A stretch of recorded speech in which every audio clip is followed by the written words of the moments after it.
ഞാൻ നിസ്കരിക്കാറുണ്ട്, ഓതും. അപ്പം ഇവരെന്ന് പറയുന്ന വിശ്വാസം എന്ന് പറയുന്ന മതം എന്ന് പറയുന്ന സ്ത്രീകൾ മാത്രം അടിച്ചമർത്താനുള്ള ഒരു ഐക്കണായിട്ട് അവർ കണ്ടേക്കുവാണ്. എനിക്ക് പലപ്പോഴും തോന്നിയിട്ടുണ്ട്, ഒരിക്കലും ഈ തലമറിക്കുന്ന കാര്യം എനിക്ക് ഹിജാബ് ഇടാൻ ഒട്ടും താല്പര്യമില്ലാത്ത ഒരാളാണ്. പെൺകുട്ടികളെ സംരക്ഷിക്കുമ്പോൾ വളരെ ശ്രദ്ധേയമായി പ്രവാചകൻ അതിൻ്റെ വലിയ വശം പറഞ്ഞു. അതിലെന്താണ്? സ്ത്രീയുടെ ഡ്രസ് ഫിക്സ് ചെയ്തു. ലോകത്തിലെല്ലായിടത്തും സ്ത്രീക്ക് മാറ് മറയ്ക്കാൻ വയ്യ. ഇന്ത്യയിൽ സ്ത്രീകൾക്ക് മാറ് മറയ്ക്കാൻ വയ്യ. യൂറോപ്പിലെ സ്ത്രീകൾക്ക് കാല് മറയ്ക്കാൻ പാടില്ല, കാല് പുറത്തായിരിക്കണം, എല്ലാവരും കാണണം, കാല് കാണണം. കേരളത്തിലെ ഇന്ത്യയുടെ പല ഭാഗത്തും സ്ത്രീകൾക്ക് മാറ് മറയ്ക്കാൻ പാടില്ല. പരിശുദ്ധ പ്രവാചകൻ പറഞ്ഞു, സ്ത്രീയെ അവളുടെ പ്രൈവസി കംപ്ലീറ്റ് സംരക്ഷിക്കുന്ന രീതിയിൽ പർദ്ദയ്ക്കകത്ത് വേഷം ധരിപ്പിക്കുക. അതുകൊണ്ട് എന്തുപറ്റി? പരിപൂർണമായ വേഷം, പ്രൈവസി കവർ ചെയ്യാൻ ലോകത്തിൽ ആദ്യം സാധിച്ചത് ഇസ്ലാമിലെ സ്ത്രീകൾക്ക് മാത്രമാണ്. കേരളത്തിൽ കഴിഞ്ഞ 150 വർഷമായിട്ട് സ്ത്രീകൾ മാറുമറയ്ക്കാൻ നടന്നു. പക്ഷേ മറ്റുള്ള സമുദായത്തിലെ സ്ത്രീകൾ മാറുമറയ്ക്കാൻ നടന്നപ്പോഴും കേരളത്തിൽ മറച്ചുകൊണ്ട് നടന്നത് മുസ്ലിം സ്ത്രീ മാത്രമേ ഉള്ളൂ. ഒരു രാജാവ് തടഞ്ഞില്ല. ബാക്കിയുള്ള സ്ത്രീകളെല്ലാം മാറുമറയ്ക്കാൻ നടക്കുന്നു. ഇസ്ലാമിലെ സ്ത്രീകൾ മാത്രം മറച്ചുകൊണ്ട് ശരീരം മുഴുവൻ മറച്ചുകൊണ്ട് നടക്കുകയാണ്. പ്രൈവസി സംരക്ഷിച്ചുകൊണ്ടുള്ള വേഷം ലോകത്തിൽ ആദ്യം സ്ത്രീകൾ കൊടുത്തത് പരിശുദ്ധ പ്രവാചകനാണ്. പ്രൈവസി കംപ്ലീറ്റ് സംരക്ഷിക്കാൻ പറ്റി.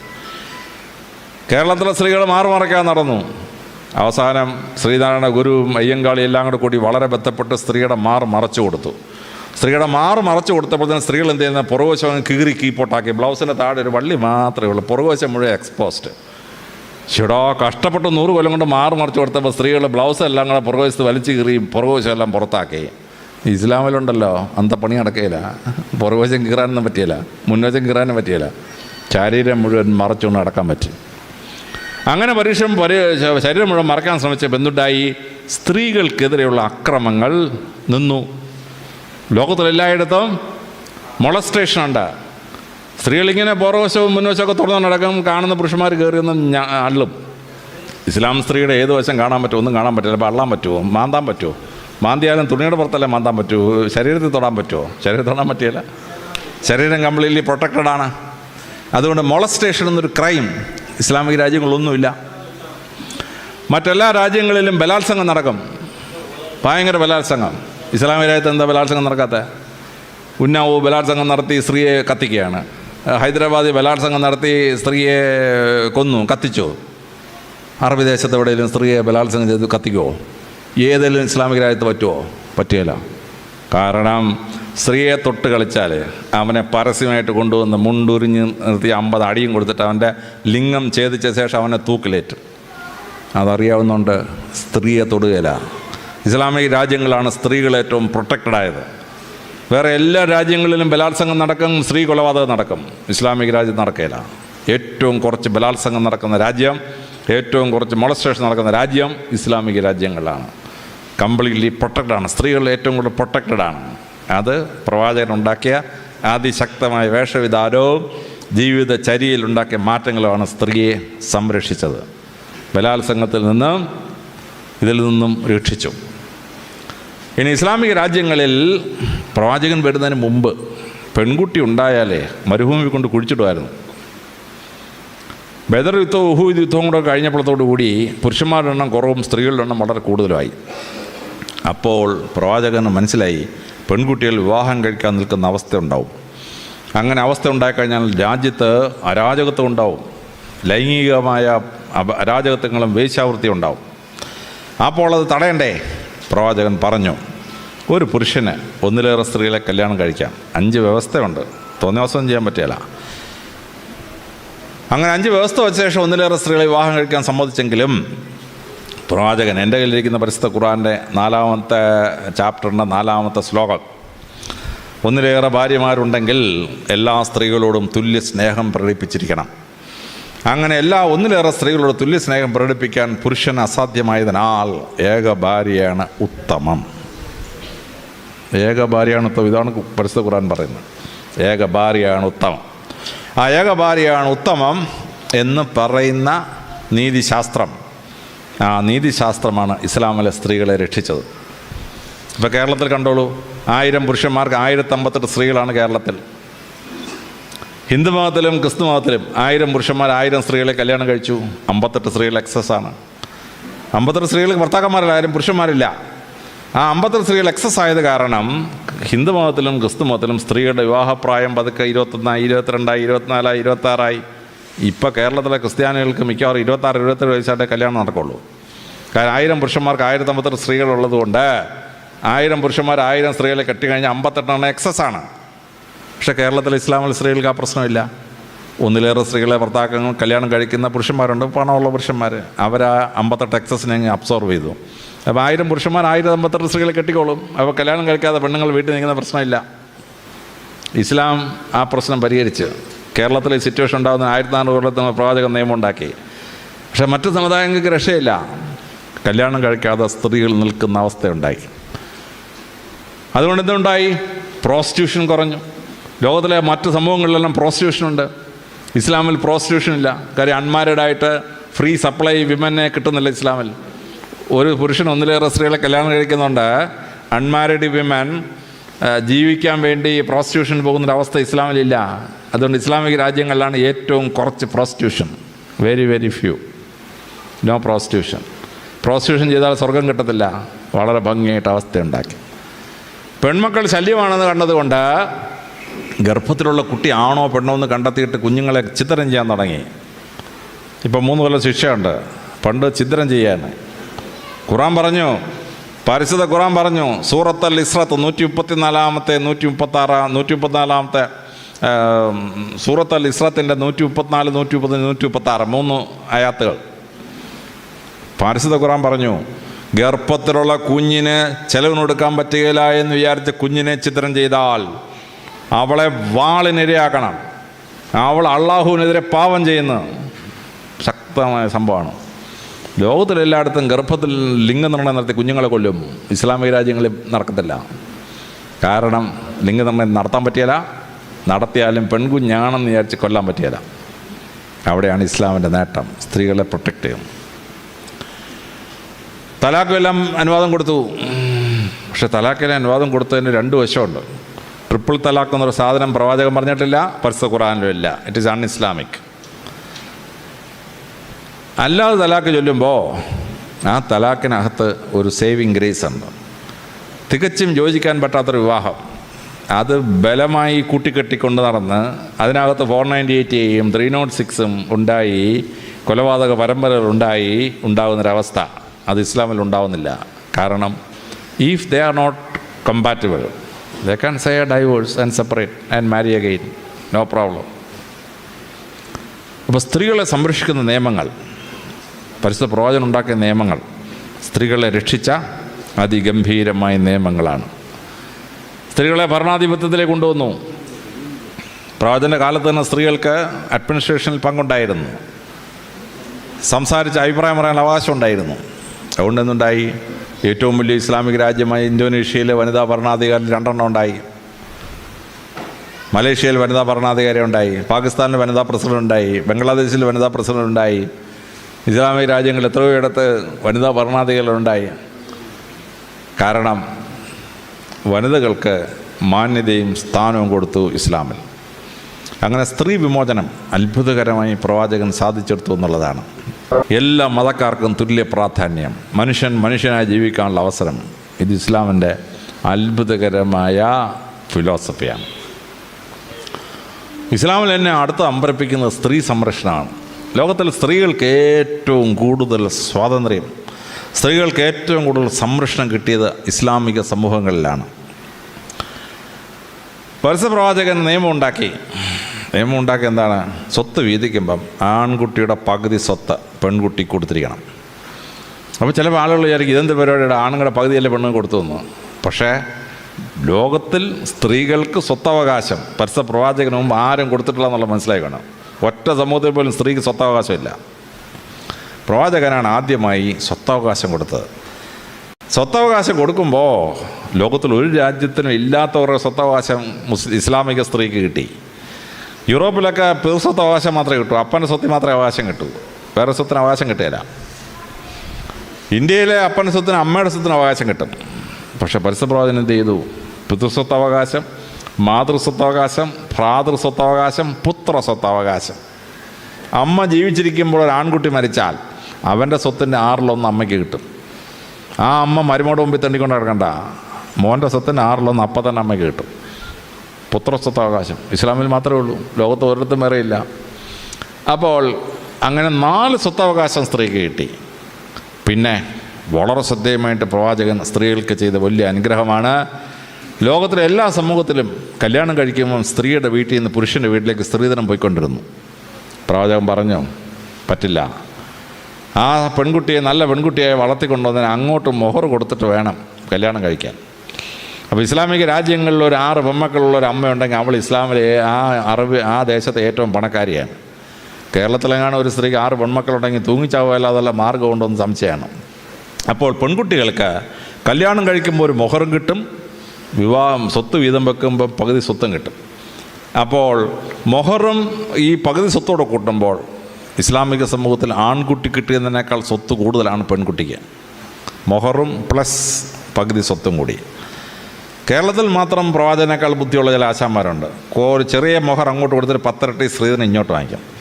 സ്ത്രീധനം വാങ്ങിക്കുന്നതൊന്നും ഇസ്ലാമല്ല, ഞാൻ പഠിച്ച ഇസ്ലാമല്ല. ഇസ്ലാമിന് സ്ത്രീധനം പറ്റിയല്ല. കല്യാണം കഴിക്കുമ്പോൾ മൊഹറും കൊടുക്കണം, അതിനുശേഷം സ്വത്ത് വീതം വെക്കുമ്പോൾ പകുതി സ്വത്തും കിട്ടും. അപ്പോൾ മൊഹറും പകുതി സ്വത്തോടെ കൂട്ടുമ്പോൾ ആൺകുട്ടിക്ക് കൂടുതൽ സ്വത്താണ് പെൺകുട്ടി കിട്ടുന്നത്. ഇനി ആ പെൺകുട്ടിക്ക് കിട്ടുന്നത് തന്നെയല്ല, പെൺകുട്ടിയെ വളർത്തുന്നത് വലിയൊരു ഭാഗ്യമായി പ്രവാചകൻ വിവരിച്ചിരിക്കുകയാണ്. ഞാൻ പ്രവാചകൻ്റെ ഹാദിത്ത് ഇങ്ങനെ വായിച്ചുകൊണ്ടിരിക്കുകയായിരുന്നു. പെട്ടെന്ന് പ്രവാചകൻ പറഞ്ഞിരിക്കുകയാണ്, സ്വർഗത്തിലേക്ക് പോകാനുള്ള വഴികൾ ഏതെല്ലാം. പ്രവാചകൻ 6 എണ്ണം പറഞ്ഞു. ആദ്യം പറഞ്ഞത് രോഗികളെ ശുശ്രൂഷിക്കുക, 2 അപ്പനമ്മയെ ശുശ്രൂഷിക്കുക. 3ാമത് പറഞ്ഞ എന്നാന്ന് വെച്ചാൽ 3 പെൺമക്കളെ വളർത്തി നല്ല കന്യകമാരാക്കി ഭർത്താക്കന്മാരെ ഏൽപ്പിച്ചാൽ അതിനാൽ മാതാവും പിതാവും സ്വർഗത്തിലേക്ക് പോകുന്നതാണ്. ഞാൻ ഉടനെ എൻ്റെ ഭാര്യയെ വിളിച്ചു, ഭാര്യ നമ്മൾ സ്വർഗത്തിൽ പോകും. ഭാര്യ വെച്ച് അതെങ്ങനെ അറിയാം? താണ്ട പ്രവാചകൻ പറഞ്ഞിരിക്കുകയാണ്, എനിക്ക് 3 പെൺമക്കളാണ്, ആ മക്കളില്ല. നമ്മൾ 3 പെൺമക്കളെ വളർത്തി നല്ല കന്യകളായ ഭർത്താക്കന്മാരെ ഏൽപ്പിച്ചില്ലേ? പ്രവാചകൻ താണ്ട് പറഞ്ഞിരിക്കുന്നത് നമ്മളുണ്ട് സ്വർഗത്തിൽ പോകുന്നു. ഭാര്യ ചിരിയോടെ ചിരി. പക്ഷേ ആ പ്രവാചകൻ പറഞ്ഞതിന് അർത്ഥം മനസ്സിലാക്കണം. ലോകത്തിൽ എവിടെയെങ്കിലും പെൺകുട്ടിയെ വളർത്തുന്നത് ഭാഗ്യമാണെന്ന് ലോകത്തിൽ ആരെങ്കിലും വേറെ പറഞ്ഞിട്ടുണ്ടോ? പ്രവാചകൻ മാത്രമേ പറഞ്ഞിട്ടുള്ളൂ. പെൺകുട്ടി ജനിച്ചാൽ ഉടനെ ശാപമെന്നായിരുന്നു അറബികൾ പോലും വിശ്വസിച്ചിരുന്നത്. അവർ പെൺമക്കളെ കൊണ്ടൊന്ന് മരുഭൂമി കൊണ്ട് കുടിച്ചിടുമായിരുന്നു. പെൺമക്കളെ ലോകത്തിൽ എല്ലായിടത്തും ഗർഭത്തിലുണ്ടാകുന്ന കുട്ടിയെ ഗർഭത്തിൽ വെച്ച് കൊല്ലും പെണ്ണാണെന്ന് കണ്ടു കഴിഞ്ഞാൽ. ഇതായിരുന്നു അവസ്ഥ. പരിശുദ്ധ പ്രവാചകൻ പറഞ്ഞു, പെൺകുട്ടിക്ക് ജന്മം നൽകി പെൺകുട്ടിയെ വളർത്തി നല്ല കന്യകളാക്കി ഭർത്താക്കന്മാരെ ഏൽപ്പിച്ചാൽ 3 പേരെ ഏൽപ്പിച്ചാൽ സ്വർഗം ഉറപ്പെന്നാണ്. പെൺകുട്ടികളെ വളർത്തുന്നത് സ്വർഗത്തിന് കാരണമാണെന്ന് ലോകത്തിലാകെ പറഞ്ഞത് പരിശുദ്ധ പ്രവാചകനാണ്. വേറെ ആരും അത് പറഞ്ഞിട്ടില്ല. പെൺകുട്ടികളെ വളർത്തുന്നത് സ്വർഗം കിട്ടാൻ ഒരു മാർഗമാണ്. പ്രവാചകൻ വളരെ ശ്രദ്ധേയമായി ചെയ്ത ഒരു 8ാമത്തെ കാര്യമുണ്ട്. അത് ധനം കൈകാര്യം ചെയ്യുന്നുള്ള സംഭവമാണ്. ലോകത്തിലെ എല്ലാ രാജ്യങ്ങളിലും പണക്കാരനായിക്കൊണ്ടിരുന്നു, പാവപ്പെട്ടവനായിക്കൊണ്ടിരുന്നു. അതിനനുസരണമായിട്ടാണ് പണത്തിൻ്റെ ഒഴുക്ക്. പണക്കാരൻ പലിശയ്ക്ക് പണം കൊടുക്കും, പാവപ്പെട്ടവൻ എടുക്കും. അവസാനം പാവപ്പെട്ടവൻ തിരിച്ചടയ്ക്കാൻ വയ്യ, പണക്കാരൻ അവൻ്റെ വസ്തു ജപ്തി ചെയ്തുകൊണ്ട് പോകും. നിരാലംബലായ പാപ്പർ സൂട്ടടിച്ച് കുറേ എണ്ണം. പണക്കാരൻ പിന്നെയും പണക്കാരനാകും. പരിശുദ്ധ പ്രവാചകൻ പറഞ്ഞു, നത്തിങ് ഡൂയിങ്. പലിശ എന്നൊരു സാധനം ഇസ്ലാമിന് അനുവദനീയമല്ല. ഒരു ബ്ലേഡ് ബാങ്കും മുസ്ലിം നടത്താൻ ഒക്കെയില്ല. നിങ്ങൾ 100 രൂപ കൊണ്ട് ബാങ്കിലിട്ടാൽ 100 കൊല്ലം കഴിഞ്ഞ് എന്നാൽ 100 രൂപയെ കാണത്തുള്ളൂ. 10% പലിശയില്ല. പരിശുദ്ധ പ്രവാചകൻ പറഞ്ഞ ന്യായം വളരെ കറക്റ്റാണ്. ആരാണ് പണം കൊടുക്കുന്നത്? പണം കൊടുക്കുന്നത് പണം അധികമായി കയ്യിലുള്ളവനാണ്. ആരാണ് പണം കടം വാങ്ങിക്കുന്നത്? നിർധനനായ ഒരു മനുഷ്യനാണ് പണം വാങ്ങിക്കുന്നത്. ആ നിർധനനായ മനുഷ്യൻ്റെ കയ്യിൽ നിന്ന് പണം ധനവാൻ്റെ കയ്യിലോട്ട് പോകാൻ പാടില്ല. അതുകൊണ്ട് ഉസൂർ ഈസ് പ്രൊഹിബിറ്റഡ് ഇൻ ഇസ്ലാം. ഒരു ബ്ലേഡ് ബാങ്കും ഇസ്ലാമിൽ നടത്താൻ പറ്റിയില്ല. ഇത് നടത്താൻ പറ്റാതെ വന്നത് കാരണം ഇസ്ലാമിൽ ഉണ്ടായ വലിയ അത്ഭുതമാണ്. ഇസ്ലാമിക രാജ്യങ്ങളിലൊന്നും ക്യാപിറ്റലിസം വേരുപിടിച്ചില്ല, മുതലാളിത്തം വേരുപിടിച്ചില്ല. മുതലാളിത്തം വേരുപിടിക്കാൻ ഇസ്ലാം സമ്മതിച്ചിട്ടില്ല. കാരണം പണക്കാരനാവുന്ന പാവപ്പെട്ടവനാവുന്ന എക്കണോമിക്സ് ഇസ്ലാമിന് അനുവദനീയമല്ല. തന്നെയുമല്ല, പണക്കാരൻ അവൻ്റെ സമ്പത്തിൻ്റെ 2.5% പാവപ്പെട്ടവരിലേക്ക് ഒഴുക്കണം, സക്കാത്ത്. അപ്പോൾ ആ നിയമം ഉണ്ടാക്കിയപ്പോൾ പരിശുദ്ധ പ്രവാചകൻ കൃത്യമായ നിയമം ഉണ്ടാക്കി. ഒരു ദിവസത്തെ വരുമാനം കൊടുക്കണമെന്ന് പറഞ്ഞിരുന്നെങ്കിൽ ഒരാണ്ടിൽ ഏറ്റവും കുറച്ച് പൈസ ഉണ്ടായ ദിവസത്തെ വരുമാനം അവനും കൊടുത്തന്നെയായിരുന്നു കണക്ക് ശരിയാക്കാൻ. പ്രവാചകൻ അതൊക്കെ തല്ല, ഇൻകം ടാക്സ് കണക്കാക്കുന്ന പോലെ ഒരു കൊല്ലത്തെ ഇൻകം കണക്കാക്കുക, എന്നിട്ട് അതിന് 2.5% പാവപ്പെട്ടവരിലേക്ക് കൊടുക്കണം. അപ്പോൾ പാവപ്പെട്ടവൻ്റെ പണം പണക്കാരന് പോയിക്കൊണ്ടുവന്ന സിസ്റ്റം മാറ്റി പണക്കാരൻ്റെ പണം പാവപ്പെട്ടവനിലേക്ക് പോകുന്ന സിസ്റ്റം പരിശുദ്ധ പ്രവാചകൻ ഉണ്ടാക്കി. ഇത് അതിശ്രദ്ധേയമായ ഒരു നിയമ സംഹിതയാണ്. അതുകൊണ്ടാണ് ഇസ്ലാമിക രാജ്യങ്ങളിലൊന്നും ക്യാപിറ്റലിസം അല്ലെങ്കിൽ മുതലാളിത്തം ഉണ്ടായില്ല. യൂറോപ്പും ഏഷ്യയും മുഴുവൻ ഫ്യൂഡലിസം ഉണ്ടായി. ഭൂ ഉടമ സമ്പ്രദായത്തിലൂടെ ഭൂ ഉടമസ്ഥനുണ്ടായി. കേരളത്തിൽ മങ്കൊമ്പിൽ പൊട്ടർക്ക് 2 ലക്ഷം പറ നിലമായിരുന്നു. 2 ലക്ഷം പറ നിലം. കായൽ രാജാവ് മുരിക്കന് 30,000 ഏക്കർ സ്ഥലം. ഇസ്ലാമിൽ ഇപ്പണി പറ്റിയല്ല. ഇസ്ലാമിൽ പാവപ്പെട്ടവൻ കൂടുതൽ പാവപ്പെട്ടവൻ സമ്പ്രദായം ഇല്ല. അവനിലേക്ക് പണക്കാരൻ്റെ പണം സക്കാത്തിലൂടെ ഒഴുകും. ദാരിദ്ര്യം ഉണ്ടാവാൻ സമ്മതിക്കുകയില്ല. ദാരിദ്ര്യന് രാജ്യവും ധനവാനും സപ്പോർട്ട് കൊടുക്കും. അതുകൊണ്ട് ഇസ്ലാമിക രാജ്യങ്ങളിൽ ഫ്യൂഡലിസം ഉണ്ടായില്ല. ഇസ്ലാമിക രാജ്യങ്ങളിൽ ക്യാപിറ്റലിസം ഉണ്ടായില്ല. മുതലാളിത്ത വ്യവസ്ഥ ഉണ്ടായില്ല. ഇസ്ലാമിക രാജ്യങ്ങളിൽ ഭൂമിയുടെ ഉടമസ്ഥാവകാശം അവന് കൊടുത്തത് കാരണം ഇസ്ലാമിക രാജ്യങ്ങളിൽ ഭൂ ഉടമ സമ്പ്രദായം ഉണ്ടായില്ല. ഇസ്ലാമിക രാജ്യങ്ങൾ സ്വന്തമായി സ്വത്തുള്ള, സ്വന്തമായി വീടുള്ള ഒരു ജനസമൂഹമായി ഇസ്ലാം മാറി. ഇത് വളരെ ശ്രദ്ധേയമായി നമ്മൾ മനസ്സിലാക്കേണ്ടതാണ്. ഇതേറ്റവും ഭംഗിയായി നമ്മൾ മനസ്സിലാക്കുന്ന ഒരു സംഭവമാണ് സലാഡിൻ്റെ പ്രസിദ്ധമായ ജീവിതം. സലാഡിൻ ജെറുസലേം പിടിച്ചടക്കിയ രാജാവാണ്. സലാഡിൻ ജെറുസലേം പിടിച്ചടക്കാനായിട്ട് വന്ന കുരിശ് യുദ്ധങ്ങളിലൂടെ ജെറുസലേം പിടിച്ചെടുത്ത് അവിടെ താമസിക്കുന്ന ക്രിസ്ത്യാനികൾ താമസിക്കുമ്പോൾ അദ്ദേഹം ജെറുസലേമിൻ്റെ മതിലുകൾക്കെതിരെ ബോംബാർഡ് ചെയ്തു. 50 മീറ്റർ നീളത്തിൽ മതിലിടിഞ്ഞ് താഴെ വീണു. മതിലിടിഞ്ഞ് താഴെ വീണ് കഴിഞ്ഞപ്പോൾ സലാഡിൻ സൈന്യത്തോട് പുറകോട്ട് മാറാൻ പറഞ്ഞു. എന്നിട്ടൊരു സന്ദേശം കൊടുത്തയച്ചു. ക്രിസ്ത്യാനികളുടെ നേതാവ് പുറത്തു വരണം, സമാധാന സന്ധിക്കായി പുറത്തു വരണം. ക്രിസ്ത്യാനികൾ അമ്പരന്ന് പോയി. അവരുടെ നേതാവായി ലിയാണ്ടർ പുറത്തു വന്നു. സലാഡിൻ പറഞ്ഞു, ലിയാണ്ടറെ, ഞാൻ എൻ്റെ സൈന്യത്തെ പുറകോട്ട് മാറ്റിയിരിക്കുകയാണ്. സൈന്യം ഇനി അകത്ത് കയറിയാൽ അക്രമം ഉണ്ടാവും, സ്ത്രീകൾ കൊല്ലപ്പെടും, കുട്ടികൾ കൊല്ലപ്പെടും. ഇത് പരിശുദ്ധ പ്രവാചകൻ ഞങ്ങളോട് സമ്മതിച്ചിട്ടില്ല. യുദ്ധത്തിൽ പങ്കെടുക്കുന്ന പടയാളികൾക്കല്ലാതെ ആർക്കും പരിക്കുണ്ടാകാൻ പാടില്ല. മെക്കക്കാർ മദീനെ ആക്രമിക്കാൻ വന്നു. പ്രവാചകൻ സൈന്യത്തെ കൊണ്ട് 25 കിലോമീറ്റർ തെക്കോട്ട് പോയി മരുഭൂമി വെച്ച് യുദ്ധം ചെയ്തു. കാര്യം മദീനയെ വെച്ച് യുദ്ധം ചെയ്താൽ അവിടുത്തെ പാവപ്പെട്ട ജനങ്ങൾ കൊല്ലപ്പെടും, സ്ത്രീകൾ കൊല്ലപ്പെടും. ഉഹൂദ് യുദ്ധത്തിന് വന്നു. പ്രവാചകൻ സൈന്യത്തെ കൊണ്ട് പുറത്തു വന്നു, മരുഭൂമി വെച്ച് യുദ്ധം ചെയ്തു. പട്ടാളക്കാർക്ക് മാത്രമേ പരിക്ക് പറ്റുള്ളൂ. അങ്ങനെ പരിക്ക് പറ്റുന്ന ഒരു സമ്പ്രദായത്തിൽ നിങ്ങൾ നിങ്ങളുടെ സ്ത്രീകളെയും കുട്ടികളെയും എല്ലാം കൂട്ടി നിങ്ങളുടെ സ്വത്തൊക്കെ എടുത്തുകൊണ്ട് നിങ്ങൾ നേരെ ലെബനോനിലോട്ട് പൊക്കോളാം. അവിടെ ക്രിസ്ത്യൻ ഭൂരിപക്ഷ പ്രദേശമാണ്, അവിടെ പോയി താമസിച്ചോളാൻ പറഞ്ഞു. ലിയാണ്ടർ സലാഡിനോട് ചോദിച്ചു, സലാഡിനെ 1096 ക്രിസ്ത്യാനികൾ ഈ ജെറുസലേം പിടിച്ചെടുക്കുമ്പോൾ നടന്നെന്താണെന്ന് അങ്ങേക്കറിയാമോ? അദ്ദേഹം പറഞ്ഞ്, എൻ്റെ വല്യപ്പൻ പറഞ്ഞ് ഞാൻ കേട്ടിട്ടുണ്ട്. ക്രിസ്ത്യാനികളോടൊന്ന് ജെറുസലേം പിടിച്ച ശേഷം അതിനകത്തുള്ള മുഴുവൻ മുസ്ലിങ്ങളെയും വെട്ടി ഞുറുക്കി കഷണമാക്കി കത്തിച്ചു. ലിയാണ്ടർ പറഞ്ഞു, ഇതങ്ങേക്ക് അറിയാമെങ്കിൽ പിന്നെ അങ്ങ് എന്തിനാണ് ഞങ്ങളോട് ഈ മര്യാദ കാണിക്കുന്നത്? സലാഡിൻ പറഞ്ഞു, അത് നിങ്ങളുടെ സംസ്കാരം. പരിശുദ്ധ പ്രവാചകൻ ഞങ്ങളെ പഠിപ്പിച്ചിട്ടുണ്ട്, നിരായുധനായ ഒരാൾ ആക്രമിക്കപ്പെടാൻ പാടില്ല, സ്ത്രീകൾ കൊല്ലപ്പെടാൻ പാടില്ല, കുട്ടികൾ കൊല്ലപ്പെടാൻ പാടില്ല. അതുകൊണ്ട് പ്രവാചകൻ പഠിപ്പിച്ച തത്വം അനുസരിച്ച് നിങ്ങൾ പൊക്കോളാൻ പറഞ്ഞു. ലിയാണ്ടർ തൻ്റെ സ്ത്രീകളെയും കുട്ടികളെയും ആടുമാടുകളെയും സ്വർണവും ഒക്കെ എടുത്തുകൊണ്ട് നേരെ ലെബനോനിൽ പോയി. മുഴുവൻ ക്രിസ്ത്യാനികളും പോയി കഴിഞ്ഞിട്ടാണ് സലാഡിൻ ജെറുസലേമിൽ പ്രവേശിച്ചു. ഒറ്റ മനുഷ്യൻ കൊല്ലപ്പെട്ടില്ല.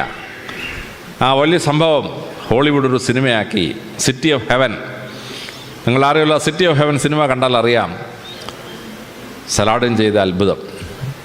ഈ സലാഡിൻ 1794 മരണശയ്യയിലായി. സലാഡിൻ തൻ്റെ ഡോക്ടറെ വിളിച്ചു, ഡോക്ടറെ, ഞാനിനി എത്ര കാലം ജീവിച്ചിരിക്കും? ഡോക്ടർ പറഞ്ഞു, രാജാവ് ചാവുന്ന സമയം പ്രവചിച്ചാൽ എൻ്റെ കഴുത്തിന് ഉണ്ടെങ്കിൽ തലയുണ്ടാവുമോ രാജാവേ എന്ന്. സലാഡിൻ പറഞ്ഞു, ഇത് സലാഡിനാണ് പറയുന്നത്, നീ പറഞ്ഞോ, ഒരു കുഴപ്പമില്ലാന്ന്.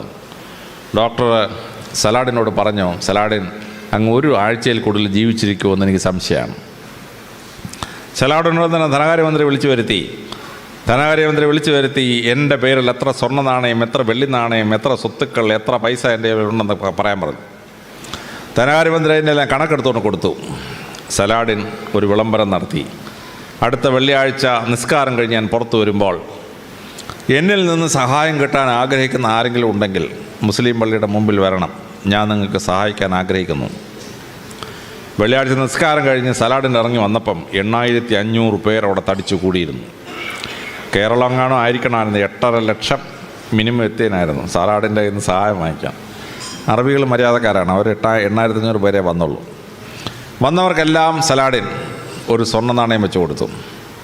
വന്നവർക്കെല്ലാം സലാഡിൻ 40 വെള്ളി നാണയം കൊടുത്തു. സലാഡിൻ അവരോട് ചോദിച്ചു, നിങ്ങൾക്ക് സ്വന്തമായി വീടില്ലാത്ത വസ്തുവില്ലാത്തൊരു കൈവെക്കാൻ പറഞ്ഞു. അങ്ങനെ കൈവക്കി സലാഡിൻ്റെ പേരിലുണ്ടായിരുന്ന വസ്തുക്കൾ ഈക്വലായിട്ട് വീതിച്ചു കൊടുത്തു. ഒരാൾക്ക് 20 ഏക്കർ വെച്ച് കിട്ടി. അവിടെ നിന്നവർക്കല്ല, കൈവക്കിയവനല്ല. നിങ്ങളിൽ ഈ വസ്തു കിട്ടിയിട്ട് വീട് വെക്കാൻ പൈസ ഇല്ലാത്ത എത്ര പേരുണ്ടെന്ന് ചോദിച്ചു. കൈവക്കി തൻ്റെ കയ്യിലുണ്ടായിരുന്ന ബാക്കി മുഴുവൻ പൈസയും ഈക്വലായിട്ട് കൈവക്കിയവർക്ക് വീതിച്ചു കൊടുത്തു. 8500 പേരും സന്തോഷമായിട്ട് പോയി. സലാഡിൻ ധനാരേന്ദ്രനോട് ചോദിച്ചു, ഇനി എൻ്റെ പേരിൽ എന്തെങ്കിലും ബാക്കിയുണ്ടോ? ധനാരേന്ദ്രൻ പറഞ്ഞു, ഒന്നുമില്ല, അങ്ങ് നിസ്വനാണെന്ന് പറഞ്ഞു. സലാഡിൻ പറഞ്ഞു, ഞാൻ മരിക്കാൻ തയ്യാറായിരിക്കുന്നു. എന്നിട്ട് അദ്ദേഹം ഒരു കൽപ്പന പുറപ്പെടുവിച്ചു, ഒരു വിൽപ്പത്രം. ഞാനത് വായിച്ച് അമ്പരന്ന് പോയി. എന്തൊരു വിൽപ്പത്രം! അദ്ദേഹം പറഞ്ഞു, സാധാരണ രാജാക്കന്മാർ മരിക്കുമ്പോൾ ചെങ്കോലും കിരീടവും മോതിരവും അഴിച്ചു മാറ്റും.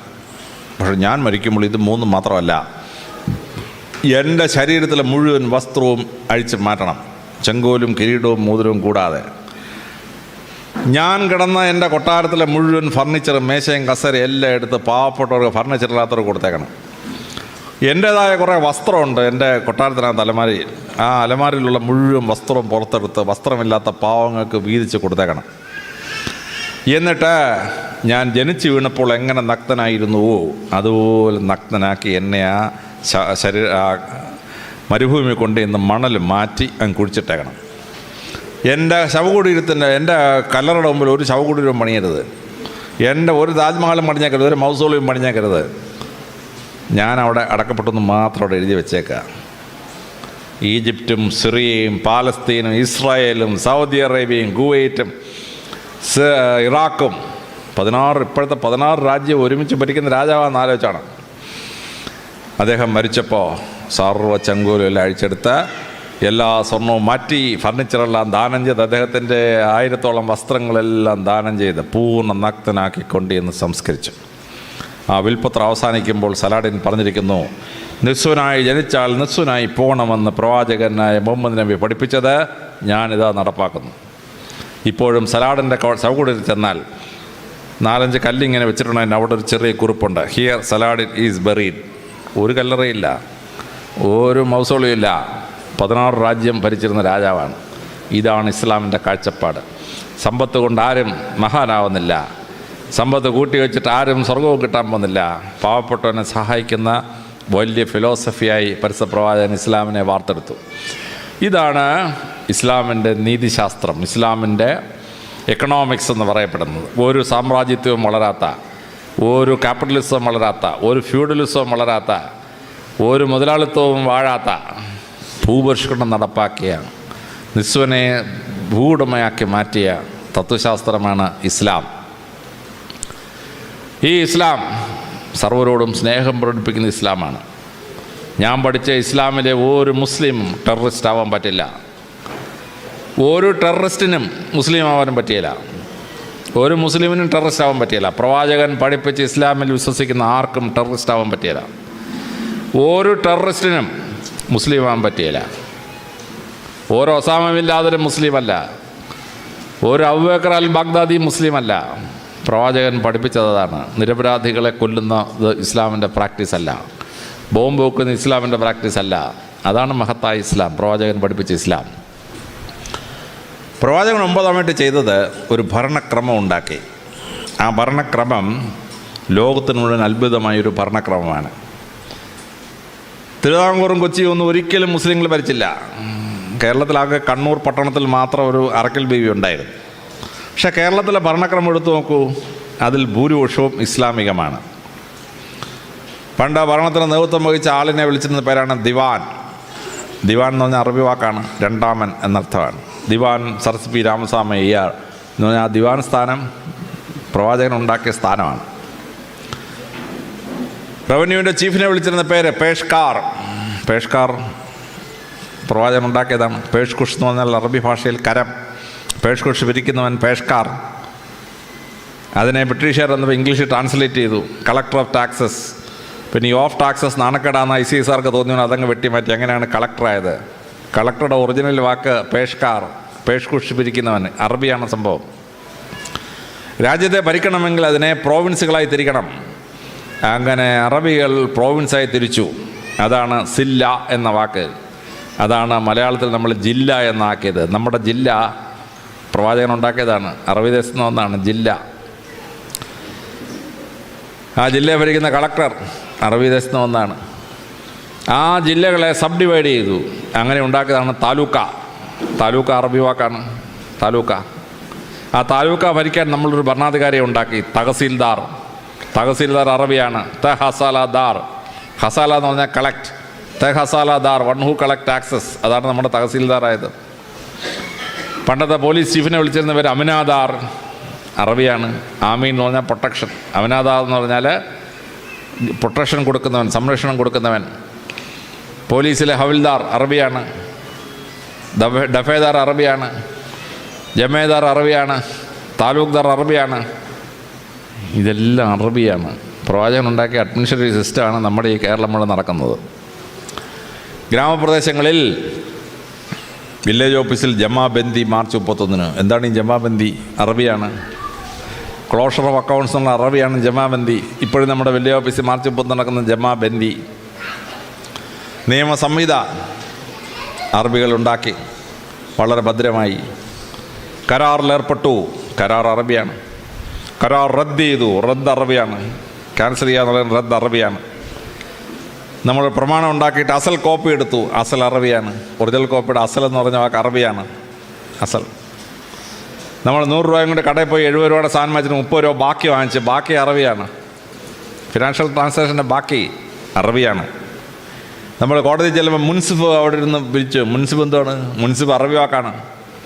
ജഡ്ജി എന്ന് പറയുന്ന മുൻസിഫിന് ആ പേരിട്ടത് അറബിയിലാണ്. പ്രവാചകൻ ഉണ്ടാക്കിയതാണ്. അതാണ് നമ്മുടെ മുൻസിഫായി മാറിയത്. കോടതി ചെല്ലുമ്പോൾ കേസ് വാദിക്കാൻ വക്കീൽ. വക്കീൽ അറബി വാക്കാണ്. അഡ്വക്കേറ്റിന് മലയാള ഭാഷ വാക്കില്ല. അഡ്വക്കേറ്റിൻ്റെ മലയാള ഭാഷയുള്ള വക്കീൽ എന്നുള്ള വാക്ക് അറബി ഭാഷയാണ്. നമ്മുടെ ദൈനംദിന ഭരണം മുഴുവൻ അറബികൾ ഉണ്ടാക്കിയ, പ്രവാചകൻ ഉണ്ടാക്കിയ ഭരണ സമ്പ്രദായമാണ്. ആ ഭരണ സമ്പ്രദായം മുസ്ലിങ്ങൾ ഒരിക്കലും ഭരിച്ചിട്ടില്ലാത്ത കേരളത്തിൽ നടപ്പാക്കി.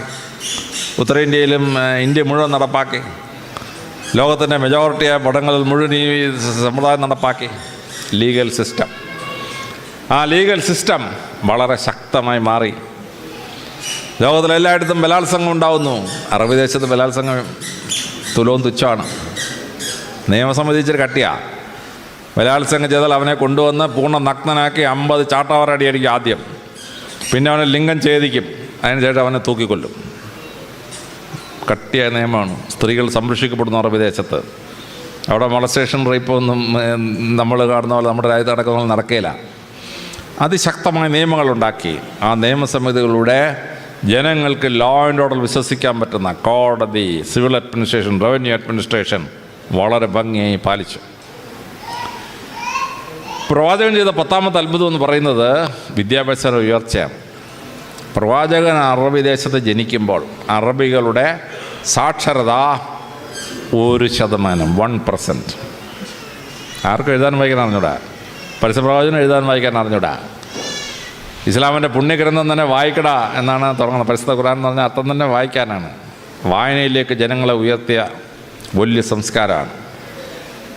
പരസ്യപ്രവാചകൻ ജനിക്കുന്നതിന് മുമ്പ് അറബി ദേശത്ത് ഏതെങ്കിലും ഒരു മഹാൻ്റെ പേര് കേട്ടിട്ടുണ്ടോ?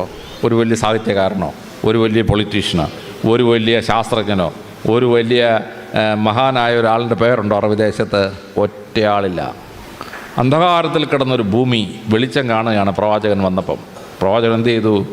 ആ ജനതയെ അതിശക്തമായി ഉയർത്തിയെടുത്ത്, വിദ്യാഭ്യാസം ഉയർത്തിയെടുത്തു. പ്രവാചകൻ ആ വിദ്യാഭ്യാസം ഉയർത്തിയെടുത്ത് വലിയ സംഭവമാണ് ഞാൻ ടെലിവിഷനിൽ ഒരിക്കൽ പറഞ്ഞത്. കേരളത്തിലെ ജയിലുകളിൽ നിന്ന് ആഹാരം ഉണ്ടാക്കി ജനങ്ങൾ കൊടുക്കും. ഇന്ന് 15 കോടിയാണ് ബഡ്ജറ്റില്ലാതെ സർക്കാർ ഫണ്ടിലേക്ക് പോകുന്നത്. തടവുകാർക്ക് റീ എംപ്ലോയ്മെൻറ്റ് കൊടുക്കാനായിട്ട് അവർ തൊഴിൽ പഠിപ്പിച്ചു. എനിക്ക് ആശയം കിട്ടിയത് പരിശുദ്ധ പ്രവാചകൻ്റെ നിന്നാണ്. ബദർ യുദ്ധം കഴിഞ്ഞു. കുറേ തടവുകാരെ പിടിച്ചുകൊണ്ട് വന്നു. അന്നത്തെ ഇസ്ലാമിക നിയമം അനുസരിച്ച് 10 സ്വർണ്ണ നാണയം കൊടുത്തെങ്കിലേ സ്വാതന്ത്ര്യം കിട്ടൂ. പരിശുദ്ധ പ്രവാചകൻ എന്ത് ചെയ്തു? ആ കൊണ്ടുവന്ന കൂട്ടത്തിൽ അദ്ദേഹത്തിൻ്റെ അങ്കിളുണ്ട്, അദ്ദേഹത്തിൻ്റെ മകളുടെ ഭർത്താവുണ്ട് ആ തടവുകാരായിട്ട് പിടിക്കപ്പെട്ടവരുടെ കൂട്ടത്തിൽ. വല്ല എക്സംഷനും കൊടുത്തോ? ഒരു എക്സംഷനും കൊടുത്തില്ല. പക്ഷേ അദ്ദേഹം പറഞ്ഞു, 10 സ്വർണ്ണ നാണയം കിട്ടുന്നതിന് പകരം നിങ്ങളെല്ലാം വിദ്യാഭ്യാസമുള്ളവരാണ്, നിങ്ങൾ 10 പേരെ എഴുതാനും വായിക്കാനും പഠിപ്പിച്ചാൽ നിങ്ങൾക്ക് സ്വാതന്ത്ര്യം തരുന്നതാണ്. അതായത് 10 gold coins is equal to giving literacy to 10 persons. വിദ്യാധനം സർവ്വധനാൽ പ്രധാനമെന്ന് നമ്മൾ ഇന്ത്യയിൽ പറയും. വിദ്യാധനം സർവ്വധനാൽ പ്രധാനം, എത്ര രൂപയ്ക്കാണ് അത് ഈക്വലൻസ് എന്ന് പ്രഖ്യാപിച്ചത് പരിശുദ്ധ പ്രവാചകനാണ്. 10 സ്വർണ്ണ നാണയത്തിന് പകരം 10 പേരെ സാക്ഷരരാക്കുക. അപ്പോൾ ഒരു സ്വർണ്ണ നാണയം 28,000 രൂപ വിലയുള്ളതാണ്. വരാഹൻ എന്ന് പറയുന്ന നാണയം. ഈ വരാഹൻ എന്ന് പറയുന്നത് ഇന്ത്യയിൽ നിന്ന് പോയൊരു നാണയമാണ്. അത് രസകരമായ സംഭവമാണ്. രാഷ്ട്രകൂട രാജവംശൻ്റെ നാണയമായിരുന്നു വരാഹൻ. രാഷ്ട്രകൂട രാജവംശം ദശാവതാരങ്ങളിൽ 3ാമത്തെ അവതാരമായിരുന്നു അവരുടെ ആസ്ഥാന ദേവൻ മത്സ്യം കൂർമ്മം വരാഹം. ആ വരാഹത്തിൻ്റെ രൂപമാണ് നാണയത്തിൽ കൊത്തിയിരുന്നത്. ആ വരാഹത്തിൻ്റെ രൂപം കൊത്തിയതായതുകൊണ്ടാണ് വരാഹൻ എന്ന് മഹാരാഷ്ട്രയിൽ ആ നാണയത്തെ വിളിച്ചിരുന്നത്. അറബി ഭാഷയിലെ സ്വർണ്ണ നാണയത്തിൻ്റെ പേര് വരാഹൻ എന്നാണ്. മുസ്ലിങ്ങൾക്ക് തീരെ ഇഷ്ടമില്ലാത്തൊരു മൃഗമാണ് ഈ വരാഹം. പക്ഷേ അതിൻ്റെ പേരിലാണ് സ്വർണ്ണ നാണയമാണ് അറിയപ്പെടുന്നത്. ആ സ്വർണ്ണ നാണയം 28,000 രൂപ. അപ്പോൾ ഒരാൾക്ക് സ്വാതന്ത്ര്യം കിട്ടണമെങ്കിൽ 28,000 × 10 2,80,000 രൂപ കൊടുക്കണം ഒരാൾക്ക് സ്വാതന്ത്ര്യം കിട്ടാൻ. പ്രവാചകൻ പറഞ്ഞു, നിങ്ങൾ ഈ 2,80,000 രൂപ അവിടെ നിന്ന് കൊണ്ടുവരാനൊന്നും പറ്റില്ല. നിങ്ങളൊരു കാര്യം ചെയ്യും, 10 പേരെ പഠിപ്പിക്കണം. 10 പേരെ പഠിപ്പിച്ച് കഴിഞ്ഞാൽ നിങ്ങൾക്ക് സ്വാതന്ത്ര്യം തരാം. അങ്ങനെ അറബികളെ ഈ തടവുകാരെ പഠിപ്പിച്ചു. 10 പേരെ സാക്ഷരരാക്കിയപ്പോൾ സ്വാതന്ത്ര്യം കൊടുത്തു. സ്വാതന്ത്ര്യം കൊടുത്തു കഴിഞ്ഞപ്പോൾ അവരോട് പ്രവാചകൻ പറഞ്ഞു, നിങ്ങളിപ്പോൾ സ്വതന്ത്രരാണ്, പക്ഷേ നിങ്ങൾക്ക് ഞങ്ങൾ അധ്യാപകരായിട്ട് ഞാൻ ജോലി തരാം. നിങ്ങളിവിടെ അറബികളെ സാക്ഷരരാക്കാൻ പറഞ്ഞു. അങ്ങനെ അറബികൾക്ക് സാക്ഷരത കിട്ടി. ഇവരെ സാക്ഷരത എന്ന് പറഞ്ഞ സിസ്റ്റം ഉണ്ടാക്കി. അറബികൾക്ക് സാക്ഷരത ഉണ്ടാക്കി.